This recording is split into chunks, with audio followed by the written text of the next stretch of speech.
ChancePants contractually obligatingly presents the 5th annual Eh-mmy Awards. Instead of talking about the best and worst movies of 2023, we're here to discuss and hand digital trophies to the movies that either were just shy of the top or bottom 10 lists, and a bunch of films in between. I got 8 of these trophies to hand out, so let's get started. First up is the RKO Award for the Best Out-of-Nowhere Movie. These are flicks that I had next to no knowledge of plot or just fairly low expectations for, and surprised me by the surpassing set expectations. Movies I was expecting to be annoyed or disappointed by, for example, are M. Night Shyamalan's Knock at the Cabin and the new Wonka movie starring Timothée Chalamet. Shyamalan's movies are always a 50-50 shot when you walk into it, and although Knock at the Cabin isn't his best work, I think it does a great job of building and holding the tension throughout its personal and claustrophobic setting. Wonka, on the other hand, is a movie I was actually dreading. The trailers had this artificial quirkiness feel to them, but after viewing the film, Paul King's direction actually makes the movie a decent watch, even if some parts feel a little out of place. Some nominees that I had no expectations for were No One Will Save You and Moon Garden. No One Will Save You is an interesting sci-fi horror movie that goes almost the entire runtime with no dialogue, only having one spoken sentence toward the end of the film. Conceptually and in execution, the film does a lot of really great things, and I recommend for those interested in the genre. Moon Garden is a dark fantasy movie that is able to stretch a notably low budget and focus on visual storytelling and impressive production value. It's also reminiscent of darker children's movies from the 80s, like Return to Oz and Dark Crystal. I sort of compare it to last year's A Fairy Tale After All, done with someone that was able to work with their resources a bit better. That being said, the movie I give the award to for giving me a lot more enjoyment than I expected is going to Nimona. Nimona is a high-energy, uniquely designed, beautifully colorful, and a heartfelt animated film about a knight who is falsely accused of an assassination attempt and forms an unlikely alliance with a seemingly young girl who has the ability to shapeshift, and has a penchant for going the most extreme route possible when getting things done. As their friendship grows, you really feel yourself getting attached to them as well. The writing is very snappy and modern. Depending on how you feel about that will really decide how you feel about the movie as a whole. The action scenes are filmed to the brim with high-octane choreography, clever and goofy transformations, and breathtakingly smooth animation. Alongside the fun set pieces lies a story that gives our characters massive depth and commentary on many different forms of prejudice. It's able to balance its comedic and dramatic tone masterfully, and I highly recommend this film to anyone who has access to Netflix. Oh, I like where this is going. Let's break stuff.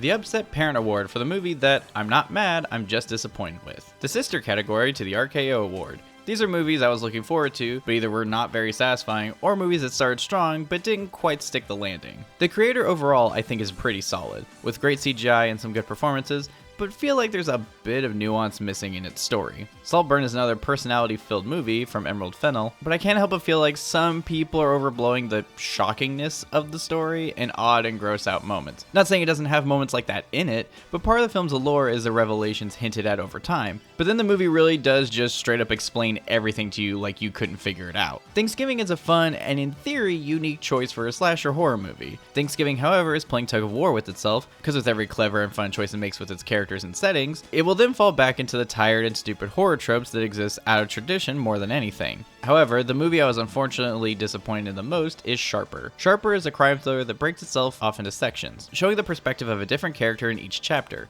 Firstly, the plot itself and the cast are what really shine for this film, having each chapter lead with the latest traitor of our previous POV character. The movie feels like it wants to be smarter and more clever than it actually is. The whole point of the movie is that these characters are in a cycle of deception and backstabbing, and once you pick up on that a quarter of the way through, a lot of the twists don't work anymore because you know how everything is going to play out. The movie opens with the definition of sharper, which literally gives away the theme of the story, even if you hadn't seen a trailer beforehand. At the end of it all, Sharper is a very mediocre thriller, with a lot of potential that fails due to the nature of its own plot. I like the idea of the story, but the execution loses its flair once it starts to feel repetitive. A couple little surprises still show up from time to time, but the big picture feels like it's apparent before you're supposed to figure it out. Is this real? This is real. How can I be sure?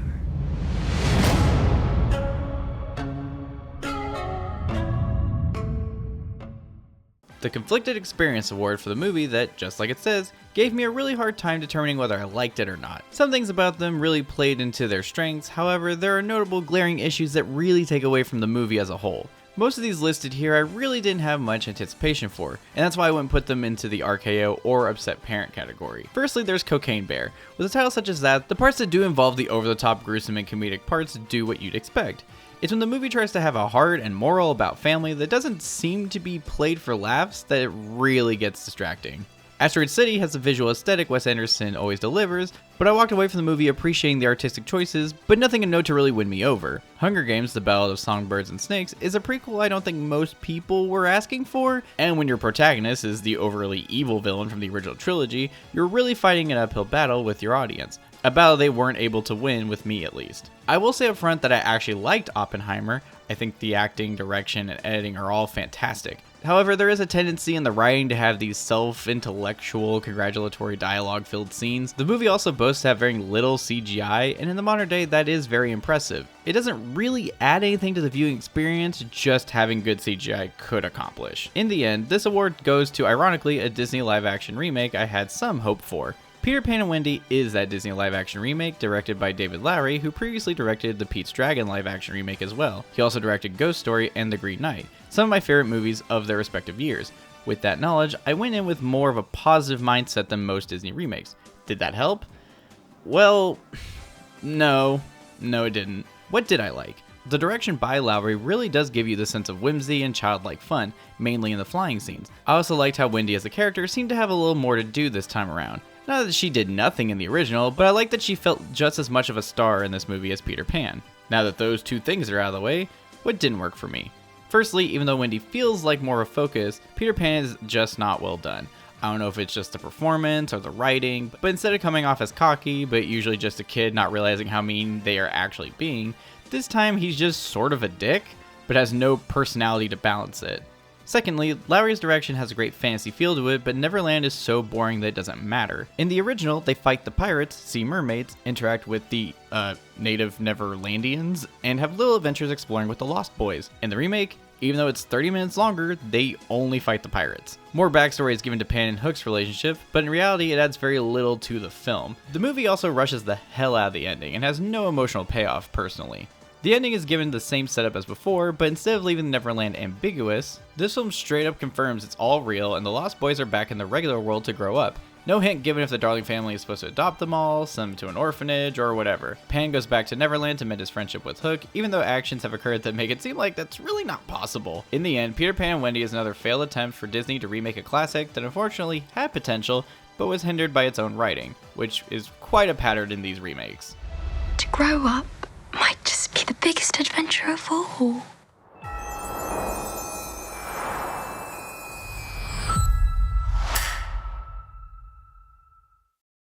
The A24 award for some of my favorite independent movies of the year to get a little spotlight. Although usually this category is filled with A24 productions, this year, ironically, it's not the case. The only A24 movies nominated are Beau is Afraid and Dix the Musical. Beau is Afraid is Ari Aster with what feels like his most unrestrained film so far, for better or worse. Although the first hour is really well paced and engaging, there's still 2 whole hours of movie left that may still be good, but can feel bloated and a little self-indulgent at times. Then there's Dix the Musical, which is just balls to the wall insane and in-your-face comedy that never lets up, and if that's your kind of humor, it's hard not to recommend it. Infinity Pool is an interesting look at the advantages of the wealthy and the depraved desires that become addictive and exploitive to anyone given the circumstances. Moving On is a great premise that has a lot of heart and character, with real chemistry that will make you laugh and get your heartstrings pulled at the same time. The winner of the award this year goes to the one-man show of Willem Dafoe, Inside. An art thief is trapped in a security-locked penthouse with the eventual harsh living conditions slowly wearing him down mentally in a race to see if he breaks out or his own mind breaks. With it being really only one character to focus on, I think the film going the psychological and metaphor-heavy story helps pace the film. The sequences of Nemo coping with his current situation and making the best of it, interspersed with his creative ingenuity to try and escape, keep you invested. On top of that, as he explores more of the penthouse, we see more straight-up odd secrets hidden amongst the seemingly basic modern art-filled penthouse. Some might find it heavy-handed, while others might not be able to connect to Dafoe's character. But for me, the performance and direction sold me on everything, and I really enjoyed this one. Cats die. Music fades. But art is for keeps.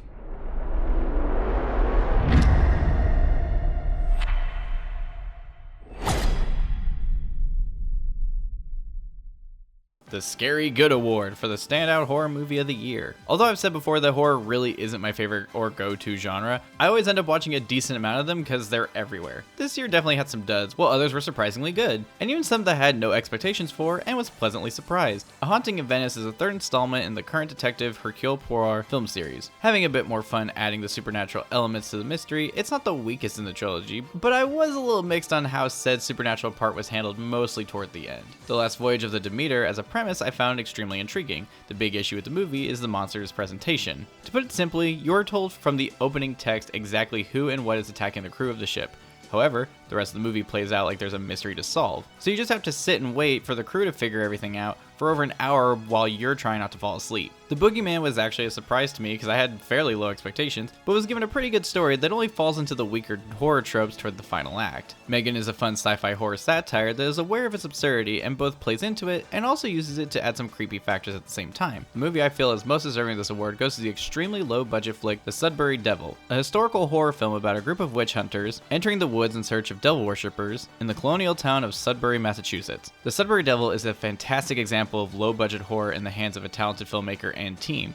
This movie is sublime in direction, writing, editing, and acting. You have a creative story told by someone who understands the time period it's set in, actors that are going all in on the batshit craziness that unfolds, while also being able to pull back when subtlety is needed. The only thing I consider lacking is the VFX, but again, this movie is extremely low budget to the point I'll let it slide. Going back to what I liked, the writing reflecting on early America's colonizing past and using that as a way to balance our protagonists and the devil-worshipping antagonists against one another, and actually challenges the audience in who they feel is justified in the end. The film can be rented or bought at the website in the description. If you're a horror fan that is in search of something new to check out, I do suggest The Sudbury Devil.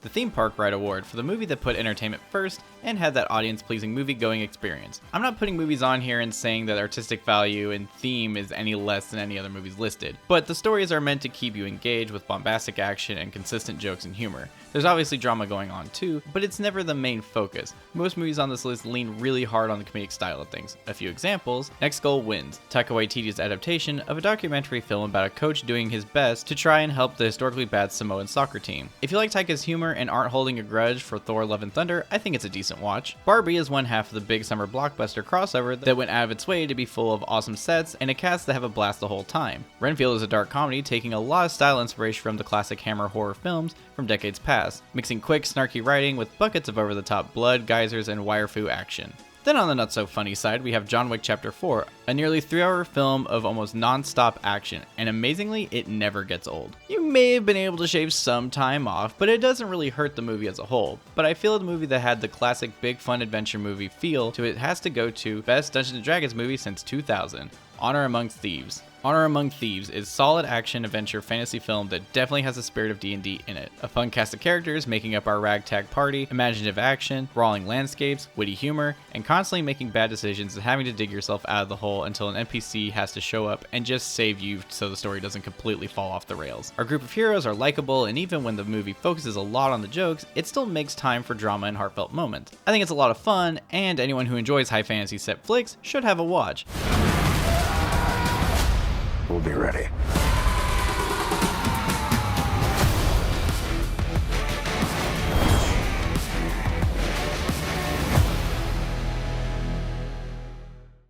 The Think of the Children Award for what I consider the best kid/family movie of the year. A couple of factors can play into it. Does it do a good job with entertaining both children and adults? Is it teaching lessons kids in the demographic should probably learn or reinforce? Is it just straight up a good movie regardless of who it's aimed for? There's a couple to pick from. One of those wouldn't be the new Disney's Haunted Mansion. Haunted Mansion may be PG-13, but it's really just a PG movie some might see as too extreme for younger kids, but it's mostly just kind of boring. It never really does anything fun with the 999 ghosts haunting said mansion until the climax of the movie, and at that point it feels a bit too little too late. Elemental is another Disney movie that I think fared a lot better, however. The animation is no shock, beautiful, and the characters all have fun designs, but the story itself is a little too familiar at times.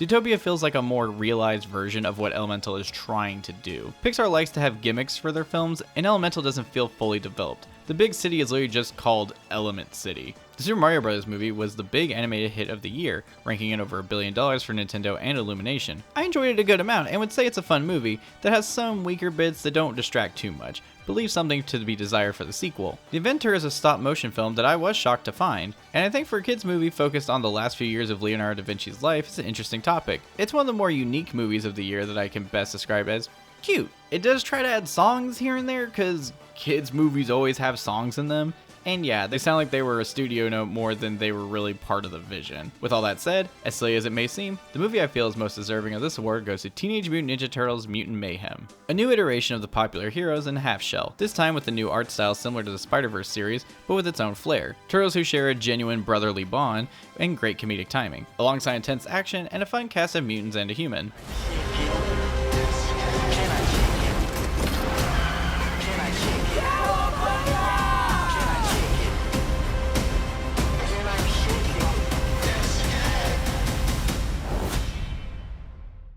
The Justice League 2017 edition award for the wettest fart of a superhero movie and disappointing me had quite a bit of contenders this year. The Flash might be the best of the bunch, but even without accounting for the pretty messy CGI, the movie has a decent build-up that becomes just a big, bland final boss fight in the middle of a desert, and the lesson that Barry is forced to learn he doubles back on, and it makes the lesson seem pointless.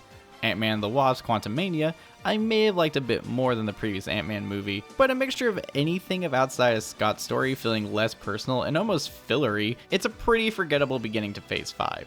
There's also Blue Beetle, which is a character I know comic fans were excited for, but it upsets me how the movie ends up with a generic story with a very bland lead. DCU fanboys actually do have an argument now when they say Warner Brothers are trying to copy the MCU. I wish the film had more going for it besides their representation. No matter how much I can appreciate that, it doesn't make the film inherently better. Then there's the MCU's big, apparently newsworthy box office bomb, The Marvels. Kamala, as hard as she tries, isn't endearing enough to save the pretty run-of-the-mill post-Endgame MCU filler episode. But hey, it's better than Eternals. Speaking of Captain Marvel though, the superhero movie that really let me down was none other than Shazam! Fury of the Gods. The sequel to the breakout DCEU film, Shazam 2 follows our new supergroup and how Billy struggles with his own identity and trying to keep his family close together. At the same time, we have a trio of ancient villains looking to wreak havoc on the world. I put Shazam as one of the better movies in the DCEU to this day. Its blend of action, horror, and comedy drew a lot of comparisons to the Sam Raimi Spider-Man films, and I have to agree. The movie had that comic book fun feel, but had that intense violence that crept in from time to time to keep you on your toes. Fury of the Gods falls victim to what a lot of superhero movies seem to struggle with these days, balancing character and scope. Just like my feelings toward Quantumania, when Shazam is focused on Billy and his relationship with his foster family and how they interact with other people, all of that is just as strong as the first film. The issue comes in with all the writing aimed at the villains and the story surrounding them. It's so by the numbers that once you see the sisters interact for the first time, you know immediately where it's all going. The film also almost has the issue of comedy coming in a little too strong at times. Not Love and Thunder bad, but almost overstaying its welcome. Is it because the drama itself doesn't feel as personal this time around? Maybe so. I'm hoping if they continue with the series, we can find a better balance of what made the first film so good. It's definitely a huge letdown. I just threw a truck at a dragon. I love my life.